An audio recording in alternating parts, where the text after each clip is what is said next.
I just really missed him this week. Didn't you, Chris? No, I didn't. Yeah, that's right. Ladies and gentlemen, welcome. It is my absolute pleasure to be here with you for the Round 8 review of the NRL season with the BackYourself Podcast here. And before I say another word, I will introduce my friend over here, my partner in crime, Christopher Raymond Issue, ladies and gentlemen. Here, the floor is yours. 2 same-game multis that hit this weekend for over $35,000 worth of profit, and what was just stake about $200 on each of them. 200, yeah. One paying close to $100 to one for the Storm and Rabbitohs game, which he will be revealing those legs come the review for that individual game, and just hit another cracking one, as well as hitting upset alert in the Knights of War versus Dolphins game. Dolphins, I told you, cunts, you cannot be $1.35 against anyone, and now we had the last laugh on that one. Chris, how you feeling, man? Obviously, Mate, your chest is up a bit higher than normal today. Chest is a bit higher, but at the end of the day, regardless of what happens in the round, business as usual. It's round 8. We're going into round 9. We have a full round to review. Yes, it was an excellent round.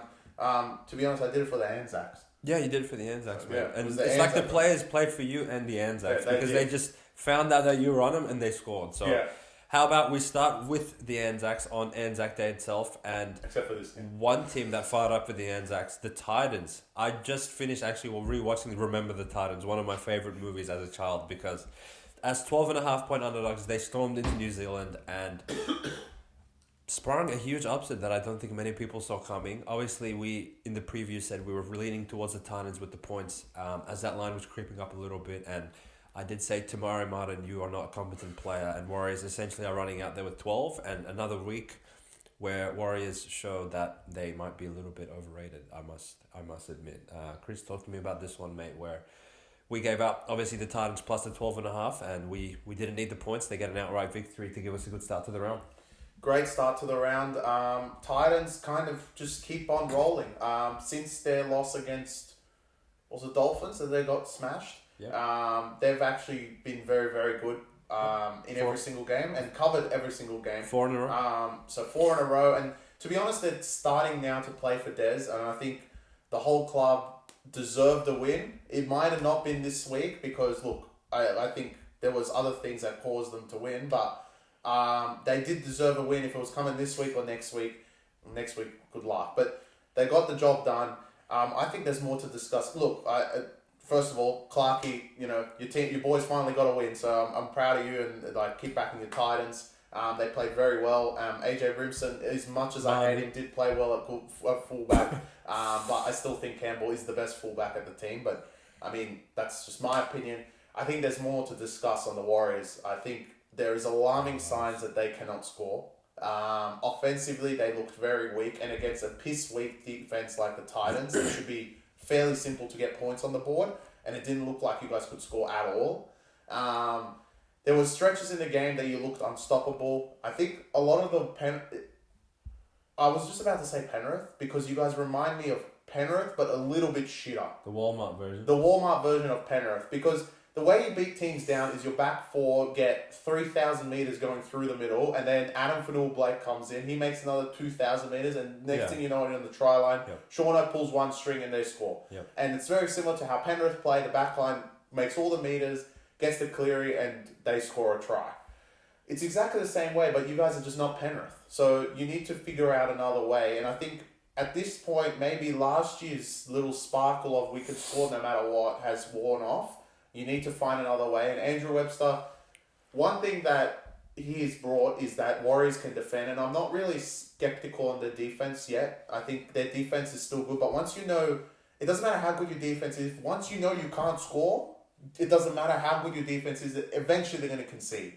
So I think there is worrying sides for the Warriors in the fact that they cannot put the ball over the line. And Tamari Martin, like you mentioned, was horrific. They need Metcalf back as soon as possible. I'm saying that they need to bring Chanel Harris-Tavita back into 5'8". I know he's been not the best on his return, but I know that he'll work well with some of the players, because when he was there back before the year before, he played well with most of the team, and most of the team is pretty much the same. I felt like they missed a few of their punch forwards as well, with Cakewell and Nakora out. So I hope Nikora. But both out. I think that was a bit of a punch, but it doesn't matter who was out in this game. It's Titans. They hadn't had a win, and you guys gave it to them. I think Warriors had a lot of searching to do, and good thing for them is fortunately they have a 9-day turnaround. And they play nights. So they have a bit to think about. Okay, so key takeaways from this game. Warriors, now you are officially 0-5 against the spread in New Zealand this year.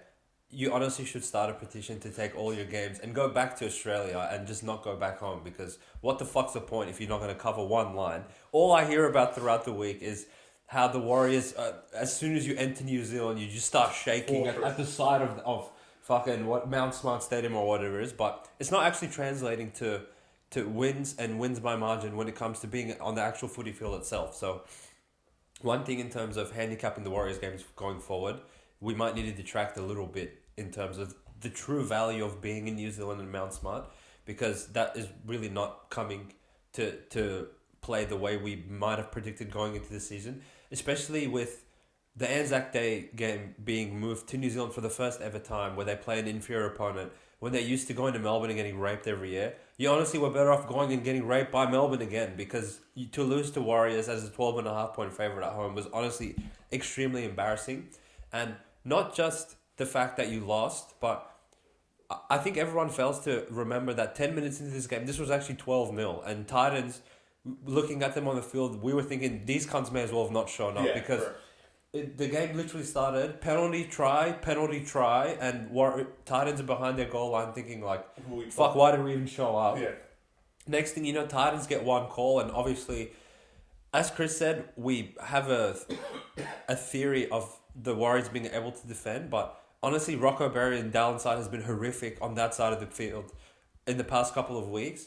And as soon as, I thought Greg Inglis came out of retirement the way Brian Kelly was playing, and it was his first offload that sent Kant Pereira down the left side. And as soon as I saw AJ Brimson leading and supporting and scoring that first try to cut it to 12-6, I was like, fuck, 12-6 after all of that possession and all that dominance. This has been the reoccurring thing with Warriors. They spring out of the blocks against any team, and then it was literally carbon copy of the Sharks game, which they went on to lose, the Knights game, which they went on to not cover, and now the same shit happened against Titans, which is probably the most inferior opponent out of the lot. In saying that, they did play Souths, which officially are more inferior to Titans than anyone, because now we no longer have a winless team in the sport, and Titans are actually above Souths, which is hilarious. We'll get to Souths later tonight. They are. Yeah. No, Souths have a pretty good Souths differential. are good. So, essentially, this was a landmark spot, in my opinion, of when a team gets raped the way Warriors did the previous week against Dragons, a true premiership heavyweight coming back home, coming to play an Anzac fixture in front of their home fans against a shit side like Titans, not only win that game, but win it by margin. But the fact that they lost outright, I'm honestly ready to put a line through them as far as the season goes. Wow. I don't think a line through them just yet. I think they have things to figure out and a few players to come back. Rocco Berry, I don't know, there was a post, something on Twitter saying there should be more praise for Rocco Berry. I don't know what you guys are about. As soon as there's like a article of like, this guy's actually good, the next week they play garbage. So he couldn't defend anything out there. But shout out to the Titans. I don't think we've given enough. Like they're probably what we were saying in the preview was their travel has been actually nuts. And they still pulled it off, and now it doesn't get any easier for you guys. So I hope you keep your heads up high. And especially look with Titans, we're not giving them the deliberate praise as far as this specific review goes, but we've given them the ultimate praise by backing them 4 weeks in a row, and they've been double-digit underdogs 4 weeks in a row, and they've covered the line every single game. Lost the previous 3, especially that heartbreaker against Canberra, which honestly, if they played again tomorrow after what we just saw from Raiders, they would kill them as well. But great to see Titans finally get a win, and something tells me that they're going to be clubbing a little bit extra this weekend, which is probably not the thing you want to do with Melbourne coming to town next week. Not. But obviously, we'll address that one in the preview of next round. So let's move on to the second quit job of the Anzac Day fixture. First quit job. The second one's after this. No, that counts as 2 in its own. Because Souths quit multiple times, which is hilarious. But look, we came on this podcast. I put my hair on Roosters to win this game. I had no doubts that they were going to win this game. And 5 minutes in, I must say I was shaking, because the Globetrotters came to play. Dragons, I don't know how they scored that first try where they were just fucking playing backyard footy for the Anzacs. But, look, they've been up for multiple weeks in a row. And the equilibrium of the NRL attack reared its head in this game. And Dragons are 4-4 and Roosters are 4-4. And that's probably what both teams deserve. So I think that was our main point in the preview. And Roosters, obviously, once they get on a roll, they can front run like the best of them. So what do you think about your Dragons getting killed in this one, mate? Well, I reposted one of my reels that seemed to got a lot of backlash on TikTok, but I don't think people understand how influential Sam Walker was. He put his stamp on the Anzac Day fixture, and the return of Sam Walker basically carved Dragons apart. First of all, I know the Zerafos brothers will be listening to this, but I want to say that even though the first try, I completely agree. I don't know how that was a try, especially with some of the other tries that happened this weekend. The Roosters' first try? The Roosters' first try. With the fact that it was sent up no try, you have to prove evidence that he actually was not tackled in that play. Is this Dom Young's triple movement? Triple movement. I thought it was a try. Okay, but it was sent up no try.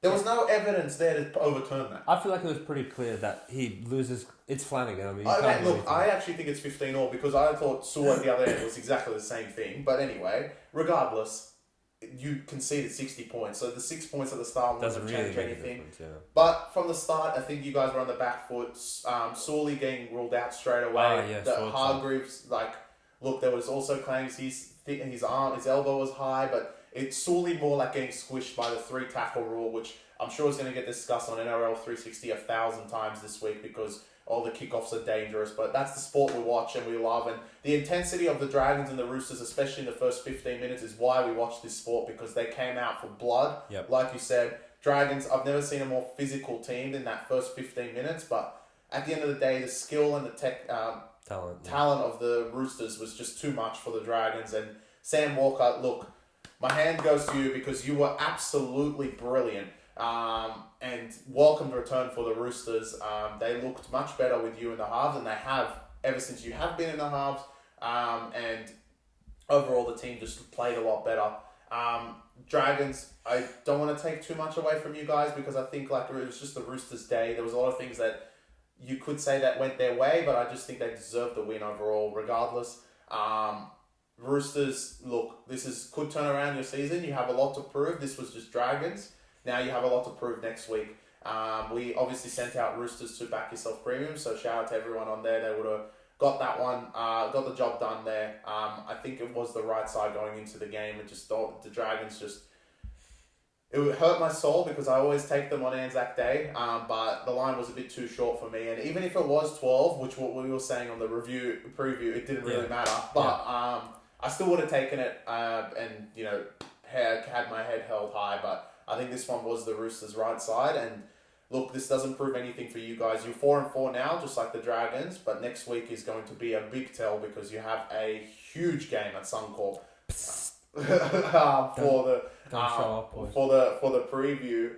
We'll keep it for that. But I don't think this told much of either. I think for the first time ever, I'm going to give a look ahead to the preview. No, don't. We have to save the customers for the preview. I'm not a line. A message to the Roosters. But their plane's already taken off. Don't show up. Okay, all right. Cancel the flight. They've already flown. Well, I mean, they're ready. If anything, I'm giving a look ahead to our review of Brisbane this round because my God, they're getting fucking annoying. But anyway, so yeah, look, not too much to elaborate on what Chris's point was. Dragons came out with intent and physicality in that first 15-20 minutes, and it was sad to see Sully go down so early into the game. I think they said it was his first ever Anzac Day that he was playing for Dragons, and for it to end 5 seconds into the game trying to tackle this mammoth off the kickoff, like Chris said, there was a bit of conjecture whether Jared raided his elbow, but I'll give him a pass on this one.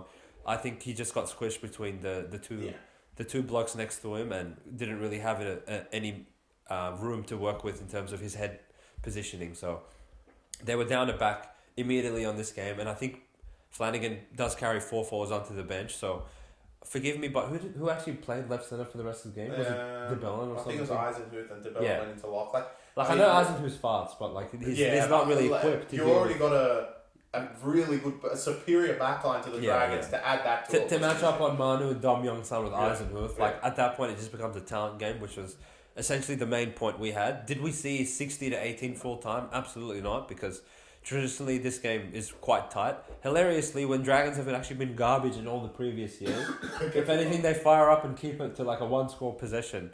But this year, they actually went into this game on top of Roosters on the ladder, and now they do fall below them on point differential, both 4-4. So I think it's just Roosters picking up form at the right time, and Dragons obviously regressing a little bit. But speaking of regression, the South Sydney Rabbitohs off their bye go to Melbourne. Can you go further back than where they're?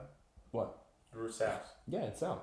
How can you go further back than that? You'll see when they play Penrith next week. But in the preview, I did send a message to the Rabbitohs: don't fucking show up. And I think I was actually proven right that they can hang in there for about 5 or 10 minutes, because 10 minutes in, again, similar to the Titans game, we saw a 12-0 scoreline in Melbourne's favour, and they were just scoring some like magical tries, as Melbourne are known to do on Anzac Day in Melbourne. And then Souths, I believe, for the next 25 minutes straight, after 500 calls, you had the ball for the entire period. After 8 hours, Jacob Gagai scored, and within 1 second, you conceded it again. So, I honestly, I don't know what to say about Souths anymore, so I'm just going to deviate a little bit. And I'm actually going to give ourselves a plug for the first time on the podcast. Look, if you're a punter or you're professional, recreational, whatever you are, and you want to take your punting experience to the next level, look, go to our website, go to BackYourself Premium, get on the winning train with all the other boys, because on this Anzac Day, we hit Roosters line, Titans line, Melbourne line. We hit a multi of all three of them together paying $10. Chris hit his same gamer at $97 odds in this game, which was Pappenhausen 2 tries. Yeah. Harry Grant, we knew he won't pass him to score. Cameron Munster to score. We didn't even fucking throw in Coates and Warbrick, who both had, I think Coates had 3 in the first half. He actually got injured scoring. Yeah. So that's the only rappel that Souths got off on, was you actually got injured putting the ball on their try line. Warbrick scored 2. Some other idiot scored. Souths actually scored. I mean, if you threw a couple of Souths guys in there, it would have been goal. And minus 23, I think, was the alternate line you took. So I'm just going to hand the floor over to you, mate. Talk us through what you're seeing in this one. Look, or maybe talk us through how you cook these same gamers up. In terms of, I know previously you have mentioned that when you feel like there's a massacre on the horizon, that you're more inclined to be taking these bigger same gamer with the higher odds. So the floor is yours, my friend. Well, look, my thoughts going into this game was that Titans had won earlier in the day, and I always think that there is an average on the other side, and it has to be a drubbing. But I didn't think Dragons would get that hammered. It turned out to be that they did, but I actually thought it was going to be South. South went there with absolutely nothing. I think this is skeptical news, but I don't know if you've read this. The star man of St. Helens, halfback Lewis Dodd, signed for South as of 2025, but I'm saying give him a call right now, Jason Demetrio, and get him here now, and put him in, because as per usual, Footy Dean was absolutely horrific. But saying, you mentioned it, they played well for 10 minutes of the first half. You could say 15 minutes of the second half, because when they were scoring points, but every time Melbourne got the ball, they just looked like scoring. And we mentioned this week after week after week. Melbourne are due a smashing, and this is where they smashed them. So in terms of the players I chose to score, look, Pappy's always supporting. It was always a chance that Pappy was going to get a support try. The tries he actually scored weren't support tries. Thank you, South, for conceding that second try, because I don't even know how he scored, but he put the ball down, so that one was fine. Harry Grant is very easy. You just know around the ruck, South have been horrific the whole year. You know, he just did a loop 360. I actually thought it was going to be obstruction, because I was like, it's me, it's no way going to hit. But this guy goes over. And then Cameron Munster, look, he hadn't scored the whole year. And this game, I know it was South, but he probably looked the most healthy out of all the games. He looked like he could run, and he was doing some really weird things. Honestly, some of the offloads he was doing was just hilarious. But it was working. And look, it was a little lucky in a sense, because Melbourne are not the type of team to their stars score, and their wingers score. If you actually think about it, Melbourne always have some idiot through the middle, some second roll that puts a try down. So for all the ones that took a same game in this game, I wouldn't be surprised if you put Katoa or Blore or something like that, and they both didn't score. I know Jerome Hughes was probably in a lot of your slips as well, that he didn't end up scoring, but everyone else, both wingers, scored 2 or more. The fullback scored 2 or more. Harry Grant and Munster, they're all like very well-known names and probably weren't paying much, which is strange for Melbourne. That's like a Manly thing. But they got the job done. That one obviously cooked a lot. And, you know, it was a return of almost $19,000. So shout out to... actually, look, I don't have anyone to shout out to. I actually took this like 20 seconds before the game took off. So thought I would have some entertainment after the Dragons game, and that's what happened. I think there is more to tell in the other game that we hit today. But look, in terms of analysis of the game, South suck. I don't know how next week's line isn't the biggest line in the history of the sport. Look, if we're going to talk about South, the only like intriguing conversation to have by them, because every like Joe Schmo on the street knows they're garbage, and the sharp hunters also know they're garbage.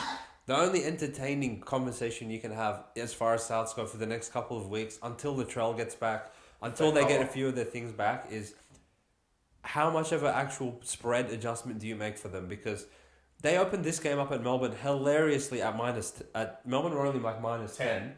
And then that sort of crept up throughout the week 16. because maybe people saw our preview and we notified the public that South don't actually train. So it went to 12 and 14, just almost tickled 16 but stayed at 14. Now, the look-ahead spot against Penrith was 12, so that makes no sense. And it's all just 14. And obviously now it's sort of been adjusted to 16, but it's 14. I can't think of who's excited to go take South's 14.5 next week. You. Save it for the preview. I mean, honestly, in my heart of hearts, you should be minimum 20.5. Don't worry. They play Dragons the week after. Anything's possible with Dragons. So, I mean, alright, South, Melbourne, look, you were going to do this to one team. I think this is probably, it's South. I still think the Penrith game, you guys were the best. I don't think, if you guys for sure. if you guys played your best, this could have been 80. Yeah. So I'm not going to say you played your best, but you did demolish a team. Maybe they'll get 80 next week because it doesn't slow down for them, and they go to a place that they're very good in Queensland.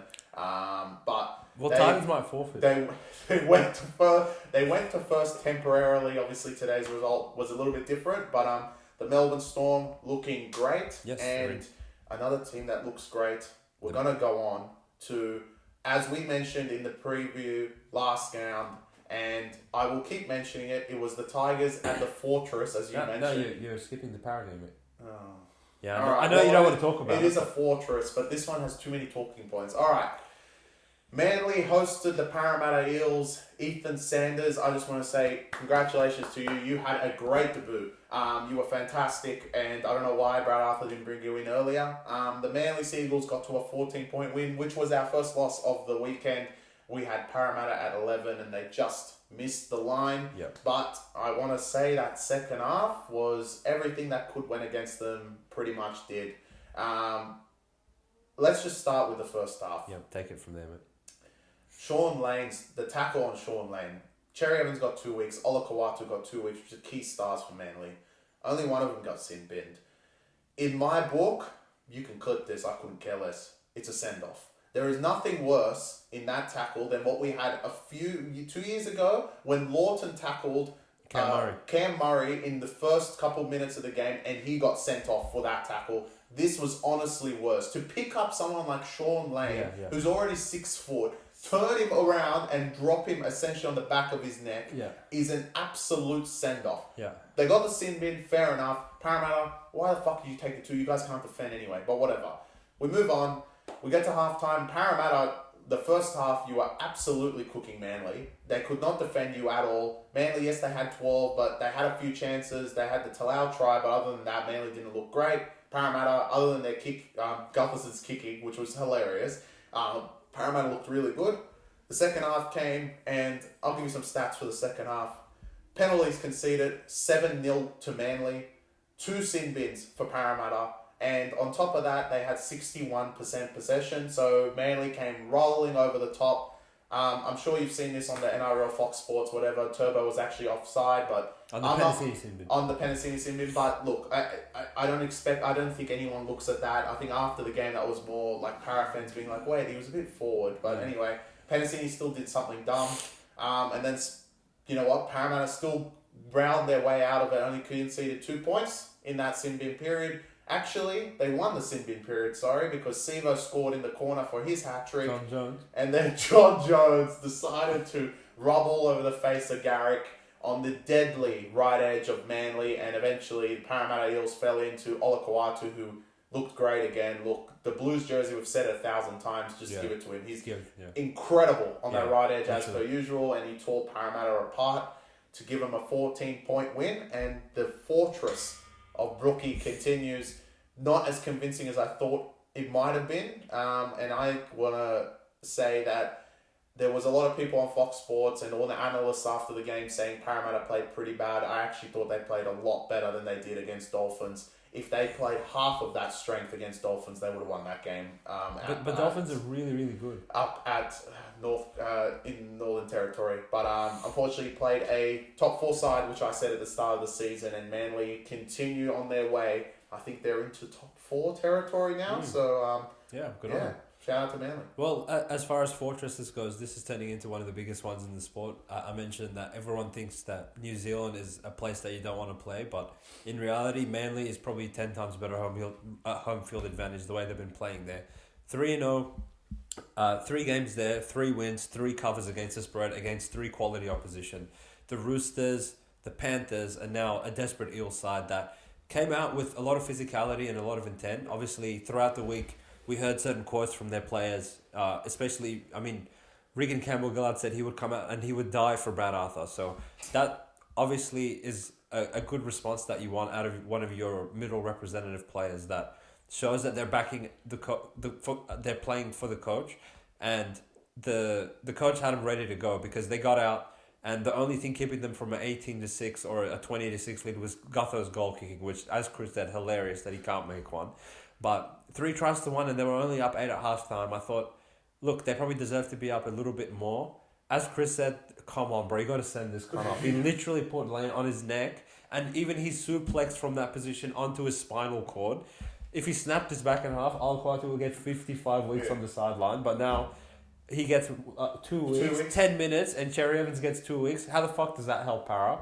Anyway, let's say they were going a bit more conservative and they didn't want to just ruin the contest. In 4 minutes, apparently. That's fine. Are they fine to do it with Lorden? Yeah, well, I would send Lorden off as well. He's sick in the mind. But look, I would say this was a bad beat for us, and I don't come on and say that very often.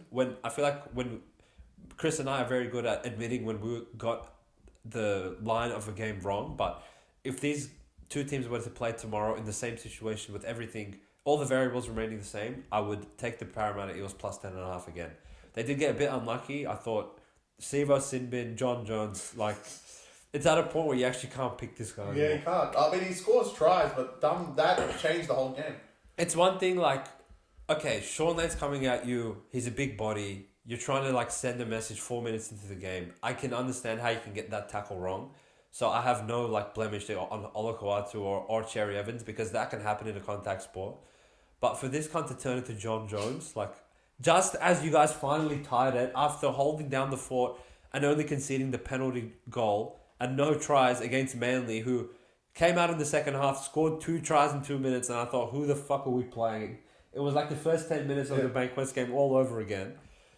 Not to mention that Sivo just allowed Saab to just go through. He scored 3. You got to take. I'm happy to concede that if he didn't get sin bin. Yeah, exactly. That tries okay, exactly. With Sivo, you'll take the bad defensive decision making with the try scoring, but you will not take him turning into John Jones. No, so I agree. For them to not cover 10.5, tied with 15, 20 minutes to go, a lot had to go wrong, and you know what? I don't want to take too much credit away from Manly, because honestly, they're the type of team that even if Sivo didn't get sin bin, they could still cover 10.5 from that point forward, because as Chris, even more so than me, has been beating the table for them every week, they are one of the scariest, if not the scariest attack in the league, and anytime they get weight of possession, particularly at 4 Pines Park, they can put points on in a hurry. Para, you guys did yourselves, I would say, proud with your performance, even though you don't get the 2 points. And now I believe you have a bye and you get a bit more time to get regrouped and pick a better winger than Sivo going forward. There could be a call made. He might call me soon, but Brad Arthur, I'm hoping and wishing that Mitch has made a fast recovery and maybe he enters into the fray against Brisbane. That is going to be an absolute blockbuster. I'm glad that's on a Friday night. And interested for Parramatta. Enjoy your buy off. You've got a lot to think about. If you want to agreed. save your season, it is going to be What are that Parramatta now? 3-5? 3-5. Yeah, so they're going to need that big win against the Brisbane Broncos, which are conveniently. Are they sure they're next? They are. They are next. Yeah. They are next, and the Brisbane Broncos. I think this is one that we, like Hussein mentioned, we're happy to admit when we're completely wrong, and this one we were completely wrong. The West Tigers hosted at the Fortress, Campbelltown, the Brisbane Broncos, and we've been beating the table, and I have for a couple of weeks now, that Brisbane may be 9th, 8th, wherever they were before this round, but they were the best team in the competition, and right now they still are. They absolutely smacked up the Tigers. I think the biggest plus from this Brisbane game is not that Reece Walsh went through the Tigers like a knife through butter. It was the defense was incredible. Yeah. They did not let the Tigers had weight of possession pretty much all the first half, and there still was 16 with Walsh scoring right at the end. Fainu, why you it was clearly caught in goal. I don't know why you tackled him for that sin bin. I would have given him a 20-minute sin bin for that. Idiocy. But Tigers weathered that storm with some of the refereeing calls. Look, we just called out the refs in the bunker and everything that happened against Sean Lane. I want to call out the referees that were in this Tigers game as well. Api Coruscant put the ball down. There was no disconnect between his arm and the ball, and we've seen 1,000 times that they release it and re-grip it and they score. And for you to have evidence to say that that was no try on the back of Grant Atkins giving a try makes no sense. But I think at that point, after that, Tigers were like, look, we can't crack them. And Penrith went on with the job. Brisbane went on with the job. They look like Penrith. Reece Walsh, Lightning. The whole team just is working in a rhythm that is just scary for the rest of the league. Brisbane have been the best team in the competition. Tigers, you guys are really showing how bad you are. You've literally beaten Sharks and Parramatta, and that's it. And look, you beat two top 8 teams, which we kept beating the drum for when you guys did beat them. But now, to lose some of these games back to back to back is fairly embarrassing. I know you just played Penrith and Brisbane on a back to back, but not showing any fight at all. After the Api Coruscant try, to be honest, they played their heart out, but they just could not get the ball over the line, and you're going to struggle for most of the season.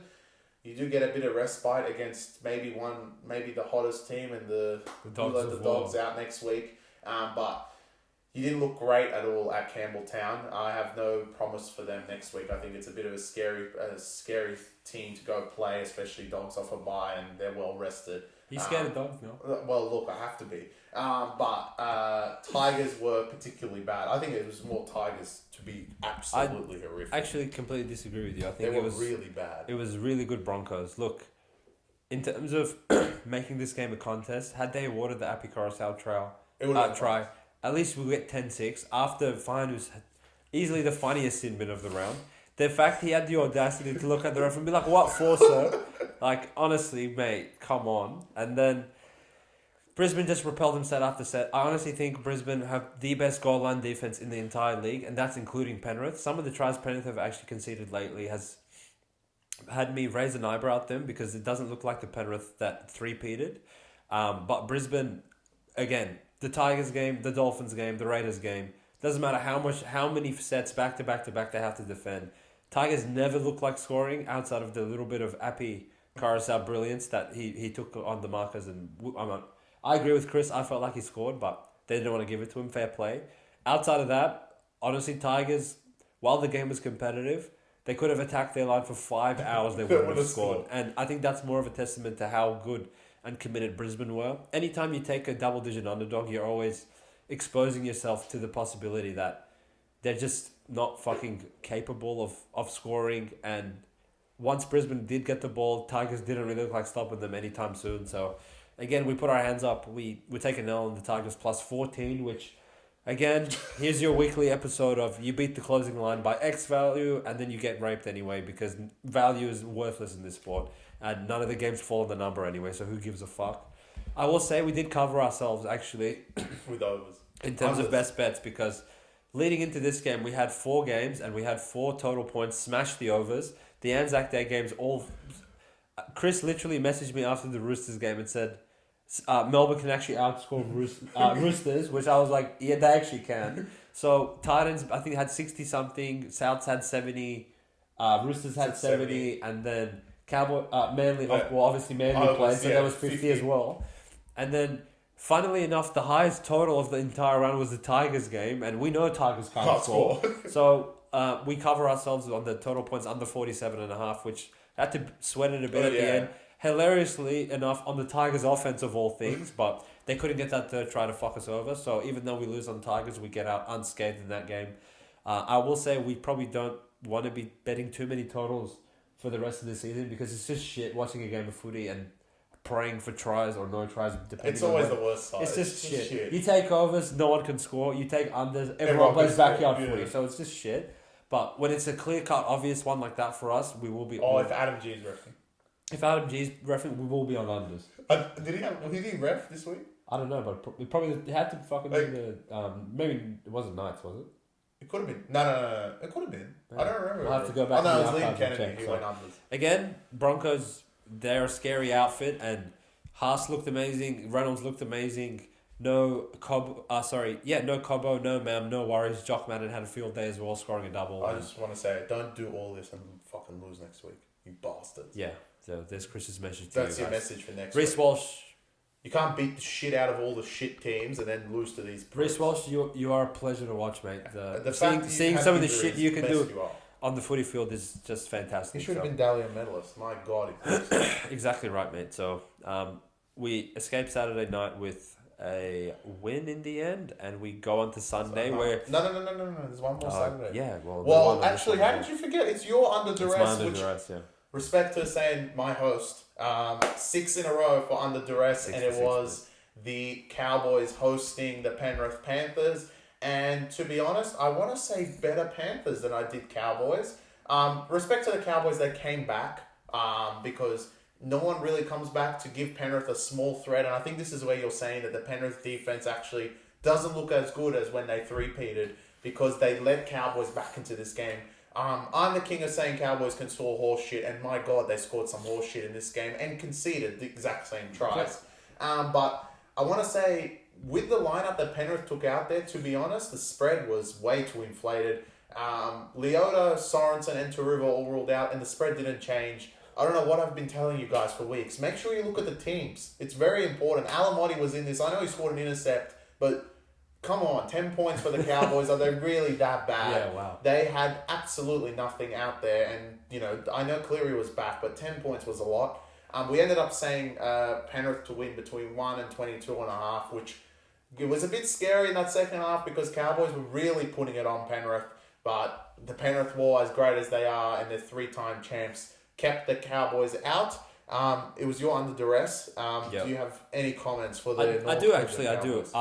I first of all want to give a shout out to Barnsey, who put his hair on the Cowboys line in this one, so shout out to you, mate. Wow. Second of all, I actually want to give Cowboys a bit more credit than Chris afforded to them because, look, in my opinion, this was essentially a copy-paste of Rabbitohs and Sharks the prior week, where that the team in question, in this case Cowboys, had multiple dog shit performances in a row.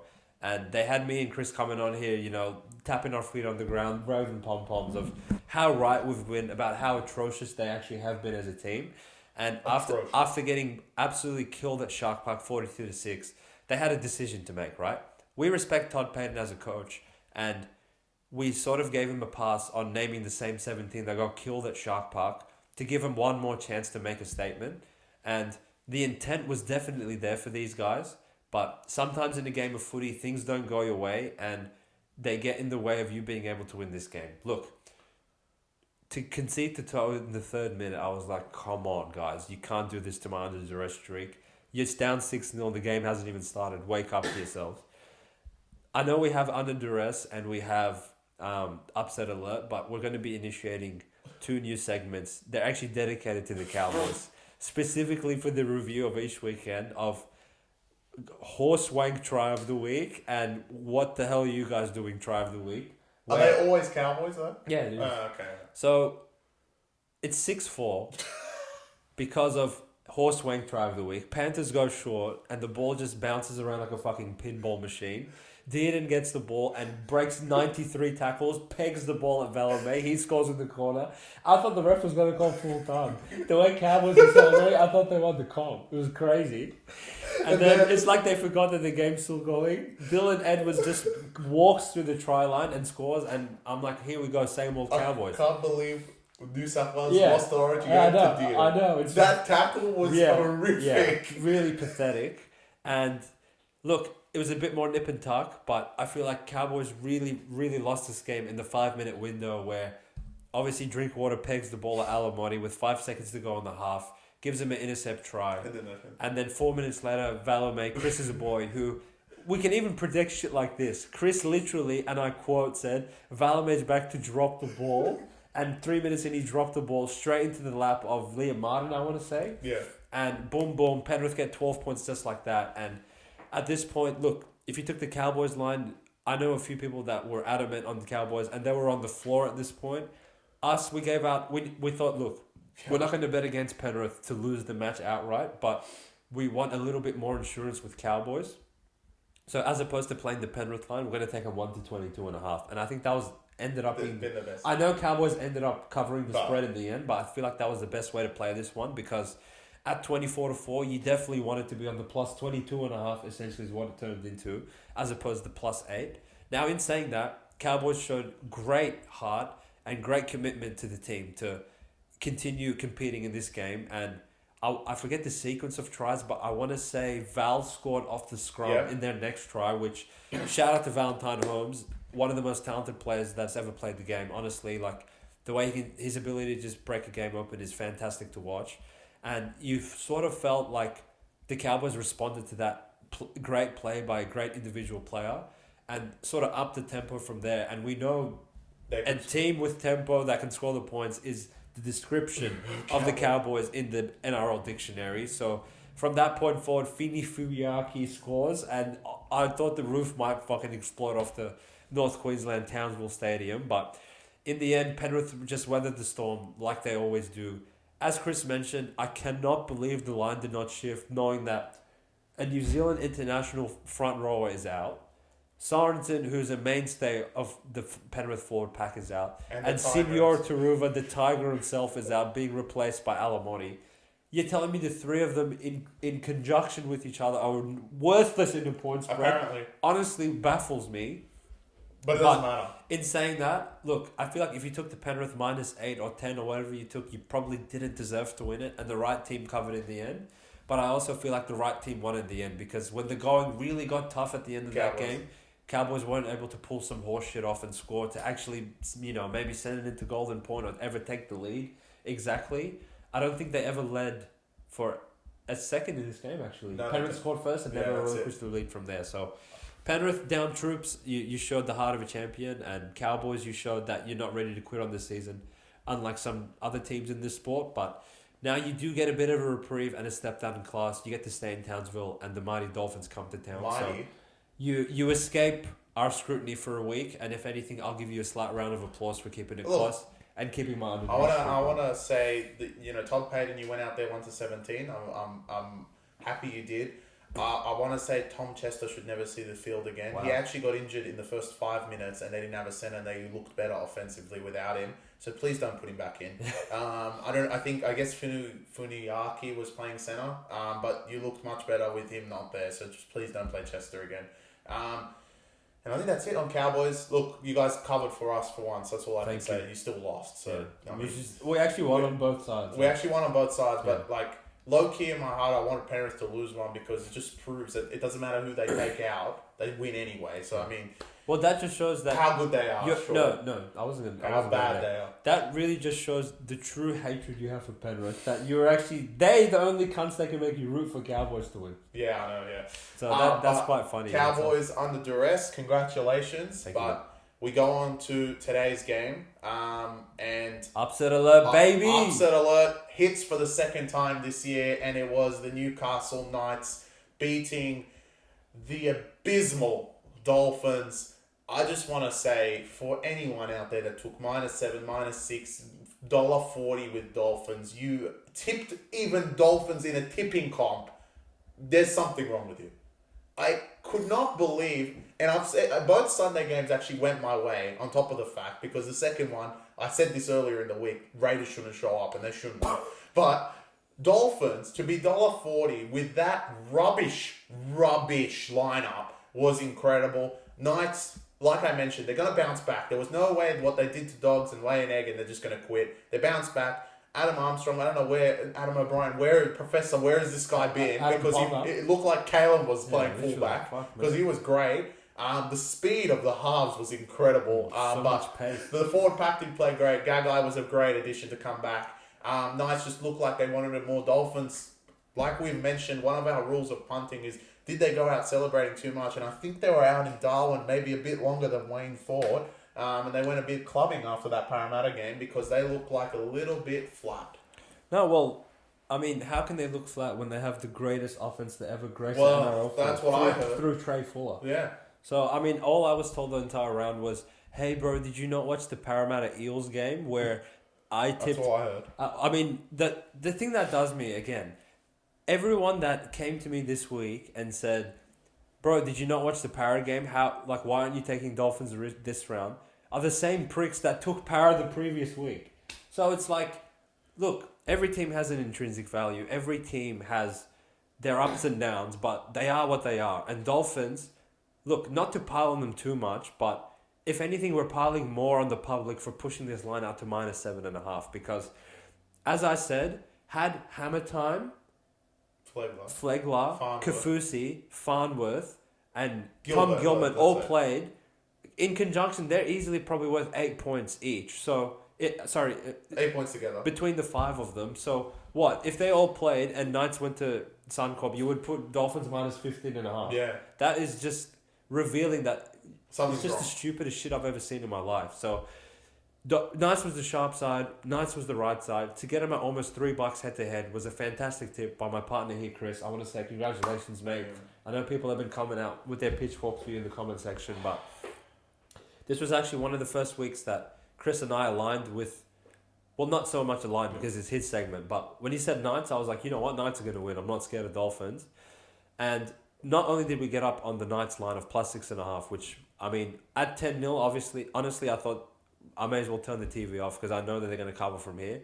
Maybe winning was in jeopardy, and obviously Dolphins fought back because they do have great footy character, as a Wayne Bennett coach side always does. They did fight back to make this 10-6 and keep the score quite close for the remainder of the first half, going into the second half. But to concede to Tyson Gamble 5 minutes in, I don't know if Wayne was asleep at halftime or what he said to them, but that's just not good enough.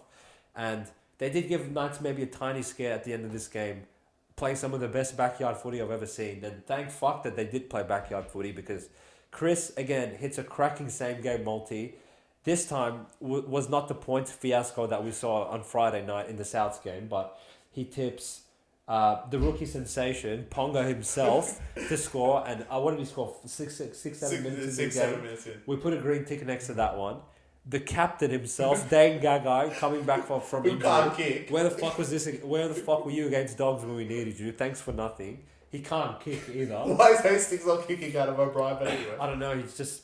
I don't know. He's the captain. He's the captain himself. So Gagai scores, and we're 2 from 3, and we're riding on Isako and Knights head to head at this point. And once we knew that the result in this game was out of question, all we needed was a bit of brilliance from the Dolphins' right side attack for Isako to score in that corner, and he does. And the same game it hits at, what odds was this one? $45, $46. $46. Let's say you're just having a casual Sunday. You put in $20 on that one. You walk away with a 4-digit payout. You know, maybe you can go get the missus something nice. You can go get a nice pair of kicks of I'm sure a few of them out to dinner basically. They'll be like, yeah, we can go. Let's go Toddies. Yeah, let's go Toddies. Let's go Nobu. Let's go. Yeah, bro, we're gonna win. Shout out to all the boys on the premium that got on that one. We're feeling the love from you boys. Obviously, all you guys screenshotted that and said, you know, thanks for looking after us as far as that same game goes and the result of this match. So. Yeah. Fantastic to see, and Chris, well done on your upset alert and the same game that you gave out. Thank you, mate. It was a very difficult with the amount of points scored. You wouldn't expect to get 3 try scorers, but the bookies were shaking after I think like 18 minutes when Dane Gagai put the ball down as well because we had the first 2 try scorers in the first tries of the game. So you can imagine how the bookies are like, oh, they've got the what you guys put as the shortest try scorer, which was the Sarko, which would have been a classic of same gamers, and why we don't really take them too often is that you pick the lowest priced winger for the favourite team and they don't score, but Nikorima threw the ball with 3 minutes to go, and it was a great ball from Nikorima, and the Sarko, he's a brilliant finisher. I actually want to shout out one of the Zerafos brothers. I was this close to sending Bradman best, which would have derailed the whole thing, but he said that Gagai is captain today, and I said, well, look, Captain Courageous, I will take Dane Gagai, and on his return, he put the ball down, slammed it down. Why I wanted to take best was I believe he was on new, so I was like, well, that's a try. Yeah. But overall, we just wanted Newcastle to win, and like I mentioned before, if you did not tip Newcastle, then I don't know what you were thinking. Regardless of thinking that Newcastle had I don't know why people thought Newcastle had just quit on the year, because putting Dolphins -7 with Trey Fuller, Katoa, and Nikorima, you basically saying Knights have quit on the year, and they definitely did not do that. Adam O'Brien, I mentioned, the professor, I don't know where David Armstrong was, but as far as I'm concerned, he should have been in the lineup much earlier. He's probably even better than Anari, so I don't know why he doesn't play on the wing, at least when Kalen comes back, because he looked really good. He was quick, and that was like the biggest part. Yeah, like I must say, the grubber that he put in at the end, and he somehow a lightning went through and almost got to the ball before Trey Fuller did, and Trey Fuller's pretty quick. Yeah, for sure. Just showed how much pace he had, and then Hastings with that short ball right at the start, you just saw that his explosion off the getting the ball was great. Knights, big turnaround, and like we expected, Dolphins, the regression from your comp winning game last week. And Dolphins go back to the pack, basically, not high-flying. And we go to the final game. Who is high-flying? So this is my day, because the Sunday was basically called by myself. And the final game was the Raiders hosting the Sharks. And you named the worst spine. There was no changes to the spine, and your spine lost you the game. Sharks were brilliant, but the fact that we mentioned in the first game, and this correlates to this game, doesn't matter how much you can defend and how great you can defend. If you cannot get the ball over the line, you're going to lose. And eventually, Raiders were kind of like, look, yeah, man, we can't score. And Sharks were a team that you do not want to give too much possession to. I'm going to put this on you right now, and I know that they played Raiders, and I said they were garbage, but I think they've just taken over the Manly Seagulls as the best offense in the competition. Wow, the Sharks. Okay. The Sharks were carving them apart. They played great. The whole outside backs were incredible. I don't know what's possessed Ronaldo and Katoa this year, but my God, they've been even better than what they already were. For sure. Incredible. And look, for Royce Hunt not to play, it seemed like your forward pack just played even more brilliant this week. The inclusion of Wele and the guy that we still don't know his name, he was incredible, offloading the ball all the time. Sharks through the middle looked good. It basically nullified Tarpany and Papali'i, because they might as well not have been there. And the outside backs, we knew the outside backs of the Sharks were great, and they were great again. I think the full-time score was 42-0, so they kept you guys to nil as well. Oh, no, 40 or 42? 42, yeah. 42, yeah. Overs again. Overs again, from one team. Unders, because Raiders didn't contribute, Unders, sorry. I thought it was Come on, Raiders. But the Sharks look great, and they reclaim first place after the Raiders game. Raiders, Ricky, you need to make a change. You cannot run out this spine again. I know you play an understrength Manly next week because of what happened in the Parramatta game, but they could beat you on with Turbo. So, I mean, there needs to be mass changes if you can change anything in that halves pairing, because, my God, KO Weeks and Strange just looked way out of their element against the Cronulla Sharks, and it's not going to get any easier going to the fortress of Brookvale to play the Manly Seagulls. But that was my take on the game. Raiders, you guys got walloped. Raiders are really, really, really, really bad. They are. Yeah. Really you can't bad. Start that spine. Really bad, bro. I want to say, look, the best bet we ended up giving out for this one was Sharks 1 to 24.5. Similar logic to the Cowboys game, but I want to say, like, that was probably my bad, because on the preview I said Raiders of War, and 5 minutes into the game I said Raiders of not war, because Raiders can't score. Essentially was my conclusion 10 minutes into this game. Weeks, like, I mean, it was one thing watching you play fullback at Manly. Oh, he does know all their players. I thought he knows probably a lot of their plays coming up next week, but to start a match with Weeks next to Sasangi, I've seen everything. And Ricky, I'm not going to bash on you. As Chris mentioned, you need to make changes, but you don't have what you don't have. Yeah, so exactly. It actually just goes to show how good Fogarty and Rapana were playing that you cunts look like you're going to try and win the comp when these guys were there. And you, even though you got killed by Sharks the first time, at least you got to the 18-0 lead. This time, Sharks were the ones that got to the 18-0 lead. Yeah, that's it. I never looked back. Again, even double of what I said to Tigers, you could have had the ball for 10 hours, you wouldn't have scored because you didn't even sniff the try line. The only time you sniffed the try line was Ethan Strange actually getting to the try line.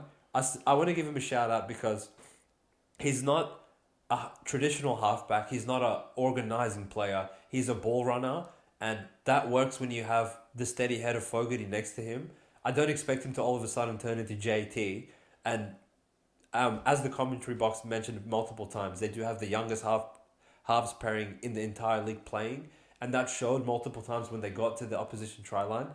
The reason that this was unders and Sharks didn't go overs on their own was Raiders actually monopolised the ball for the majority of this game, which is actually hilarious because looking at the scoreline, you would have thought that Sharks had all the ball, but in fact they didn't. At a point in this game, Sharks were up 36-0 and the tackles in the 20, Sharks had 7. So literally one tackle equals a try, and Raiders had 30-something and had 0 points to show for it. So look, sometimes you acknowledge that a team's spine is garbage, which is what Chris did, but you also acknowledge that it's footy and points can come out of thin air randomly. For example, the Valome knock-on where Penrith scored, it doesn't matter how garbage your spine is, you're still going to score horseshit like that eventually, but to come away from a home game, coming off the walloping that Brisbane gave you and score 0 again, Raiders are really, really bad until they get their troops back, and there's no troops coming for a while. Well, that's back-to-back zeros, right? Wow, I didn't realise that. That's back No, to back. they scored in Brisbane. They did score one try. I think it was Mariota, which was hilarious. But they still basically scored 0. Look, I've said enough about Raiders. It's not that we have a vendetta or anything against you. We're just speaking on what we see, and we didn't see much from you guys. We actually like you guys. Literally, yeah. We like Ricky. We like a team that fires up and plays well under man, and you were under man already to start the season, which was our point in the season preview, where who is fucking your salary cap? It's not Sasangi, so it's got to be someone else. But now that you already were low on troops, you lose keep positional players that were in good form, leading you to victories, and replace them with chumps. It's just going to go from bad to worse, in my opinion. They might not have Hussein next week. Well, he's actually going to take his 3-week break to get ready for Origin. No, because of the hair pull. Yeah, well, they literally pulled we're out here pulling cunt hair. So, that just goes to show that the head was not in the game. I've said enough about Raiders, so I'm going to move on to the Cronulla Sharks. Again, you performed like Penrith back-to-back weeks. 22 of 23 in the first half completion percentage. Hines, ball on a string, backline doing your thing, forward stepping up to the plate. Everyone played great. You can't single out any of their players and say that they haven't been bad, have played bad in their winning streak whatsoever. They won in New Zealand. They got ambushed at Leichhardt, which we were all over. But outside of the Tigers game, they've actually been consistently playing the right way and getting very impressive victories. And I feel like they've covered every single line. They have. After Kalama-Matangi dropped it, they even covered that game. Yeah. So outside of the Tigers game, Sharks officially are the most profitable team against the spread in the NRL. And I want to say that I need to reevaluate them because I had them missing the 8 going into the season. And now I probably look like an idiot in saying that. But if you really, really sit and analyze their schedule, all right, they beat Warriors. Warriors have looked shaky. They got killed they killed Dogs, but that was before Dogs were actually the Dogs of War. They got killed by Tigers, and then they beat Raiders twice. They beat Souths. So the question marks on the Sharks in the previous 2 seasons where they've competed for top 4 positions has been, all right, we know they're flat track bullies. We know they're going to kill the bottom 8 teams. They consistently do that all the time. How are they going to fare when they play the teams of their caliber and the teams that are better than them? I know it might be a bit unfair of me to say this, but there's really not much the Sharks can prove to me when they play the teams that are inferior to them. The only things I will learn from Cronulla is when they play Melbourne, they play Penrith, they play Brisbane. Show me that you deserve to be on top of the ladder. Show me you're a top 4 side. Show me you're not going to get into the semi-finals, play at PointsBet and lose again for the 3rd year in a row. When you play those teams, once you do that, I will come on and give you full praise. I actually love you guys more than a lot of other teams in this competition, but in saying that, I just want to pump the brakes on the Sharks a little bit because they have played quitters in the last couple of weeks. Oh, they played the CEO of quitters, Cowboys, the previous week. So what am I talking about? I still have a few question marks over them, but that's not based on the play they've put on display this season. If I was just going off that, then I would do what you guys do and I would back Dolphins at $1.40. But I don't do that. I like to project forward. I like to see what a team will be going forward and how much trust do I have on that side when palms get sweaty, knees weak, arms are heavy. And Cronulla, my confidence in you guys is still about a 4 out of 10 come the postseason. Well, look, they're both the top 2 that are now 5-1. Both of them? Yes. I right? They're both 5-1, Sharks and Melbourne. They actually do face off in 2 weeks' time, which they could be, touch wood, let's see what happens next week. They could be both 6-1 going into that game, which will be a big tell. Yeah. And also a big tell for the bookies as to what price they're actually going to put the Cronulla Sharks, because we know they're going to be underdogs because it's at Amy Park. So it's going to be a very interesting affair, and the Cronulla Sharks thus far have been great, but like we mentioned, we're not casuals like you guys that sit there and go, oh yeah, we're going to go take Dolphins at $1.40. We sit there and analyse everything, and that's why we're not saying Sharks are probably the best team in the competition. A lot of people could have claims of that. They've defended very, very well, and offensively, we all knew going into the season, even last year, Sharks can put points on the board, and with that backline playing the way it is, they can definitely put points on the board, and I'm mentioning that they could be, right now, the best offense in the competition. Outside them and Manly are a very close race at the top. So, I think that wraps up the Anzac Round review. I want to shout out to every single one on BackYourself Premium. You guys, hope you guys had a great weekend as much as we did, and absolutely smashed it. And on to round 9 we go, back to a normal slate, back to the normal structure, and we start off with the greatest game ever because Souths are playing it. I love Souths, bro. And dogs are back. It's going to be a good week. It's going to be a good week. Appreciate the support, guys. Thanks for hanging around with us, and we will see you in 48 hours' time for the round 9 preview. Peace.